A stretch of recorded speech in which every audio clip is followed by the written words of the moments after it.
brought to you by Silver Pumps.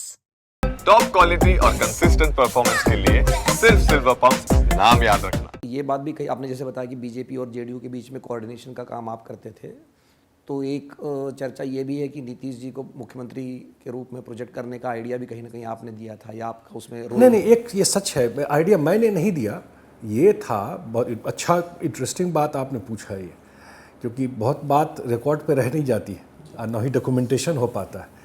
ये फरवरी का चुनाव हुआ 2005 में, और लोगों को ध्यान नहीं होगा, नीतीश कुमार जी प्रोजेक्टेड, जैसे कहते हैं ना आज की फेस कौन मुख्यमंत्री होगा, प्रोजेक्टेड लीडर नहीं थे बीजेपी के। और हुआ कि जो तो फर्स्ट फेज का चुनाव हो गया, फर्स्ट फेज के चुनाव में भी प्रोजेक्टेड लीडर नहीं थे, लेकिन हम लोगों ने अपना एक इंटरनल सर्वे किया था।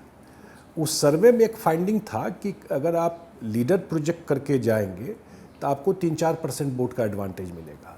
आपके जो अपोनेंट है वहाँ प्रोजेक्टेड फेस है, तो उनको उस बात का एडवांटेज मिल रहा है, उनके समर्थक या, और यहाँ क्लैरिटी नहीं है। तो ये सर्वे मैंने दिखाया अरुण जेटली जी को, और उस समय प्रमोद जी होते थे, प्रमोद महाजन पटना में कैंप कर रहे थे। कुछ लोगों का बड़ा रोल है, रिकॉर्ड पे आ जाना चाहिए। तो वो बोले बात तो सही है कि ये तो होना चाहिए। एक सेक्शन जो बीजेपी में थे उनका है कि भाई वो तो बनेंगे लेकिन रिजल्ट के बाद होना चाहिए। एक सेक्शन ऐसे भी थे जो बोलते थे कि रिजल्ट के बाद होना चाहिए। तो जेटली जी और ये बोले कि नहीं, अगर ये है तो हम लोग बात करते हैं।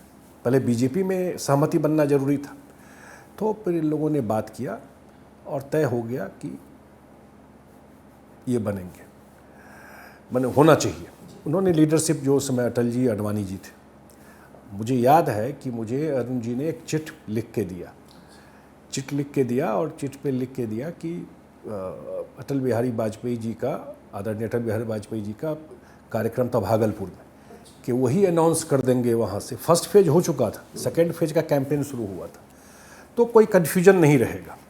तो मैं वो कागज़ ले करके पटना एयरपोर्ट गया, वो दिल्ली से आ रहे थे और वहाँ से हेलीकॉप्टर से फिर वो जाते वहाँ पर।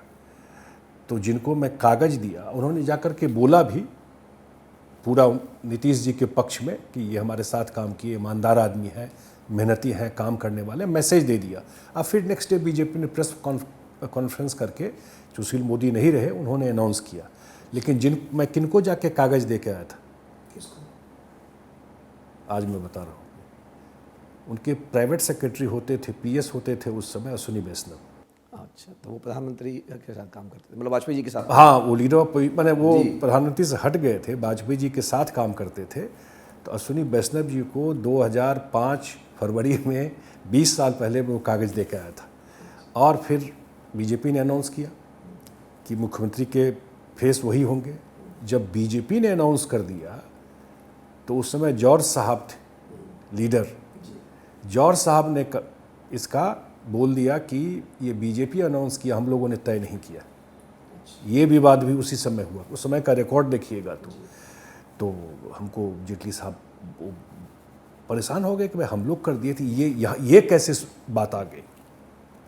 कुछ लोगों ने जॉर्ज साहब को चढ़ा दिया था हमारे पार्टी में उस समय। तो फिर नीतीश जी ने कहा कि मैं तो नहीं बात करूँगा, अरुण जेटली जी बात करें। तो फिर अरुण जेटली जी जॉर्ज साहब के पास गए, वो जहाँ रहते थे पाटलिपुत्रा कॉलोनी में, और वही सर्वे का फाइंडिंग, वो सब चीज़ दिखाए। तो फिर अगले दिन प्रेस कॉन्फ्रेंस करके फिर ये अनाउंस हुआ। तो ये एक बैकग्राउंड है जब ये अनाउंसमेंट हुआ था नीतीश जी का मुख्यमंत्री बनने का।